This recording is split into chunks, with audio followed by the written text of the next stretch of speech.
Nagpalit ako ng bedsheet at tinutulungan ako ng amo kong babae kasi wala daw siyang ibang gagawin kasi wala siyang pasok sa trabaho ngayon.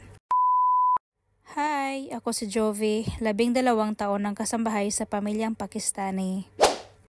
Umaga ngayon at katatapos lang namin nag-agahan ng amo kong babae at pagkatapos ko naghugas ng plato ay dumiretso na kaagad ako dito sa kwarto nila para maglinis at papalitan itong bedsheets. Nasa sala ang amo kong babae, kausap niya ang alaga ko kasi binilhanan nila ng ticket para pauwi dito. At nung pumasok ang amo kong babae dito, sabi niya bakit daw hindi daw siya sinabihan na nagsimula na akong tinanggal itong mga pillowcase at saka itong bedsheet kasi tutulungan daw niya ako. Sinabihan niya ako na bagong bedsheet daw yung gagamitin namin dito pero nung tinanan ko doon sa cabinet namin ay wala doon yung bagong bedsheet kasi dinila pala ng alaga ko doon sa Pakistan kaya itong yellow na naman yung ilalagay namin dito. Excited pa naman yung amo kong babae na yun ang gagamitin kasi hindi pa namin yun nagamit dito. Yun pala, naunahan na kami ng alaga ko, dinala pala doon sa Pakistan kaya natawa na lang talaga ang amo kong babae. At napansin nyo ba na hindi na nakabandahe yung kamay ng amo kong babae kaya tinulungan niya ako dito ngayon sa mga gawaing bahay kasi hindi na daw sumasakit yung kamay niya, so epektibo talaga yung avocado seeds.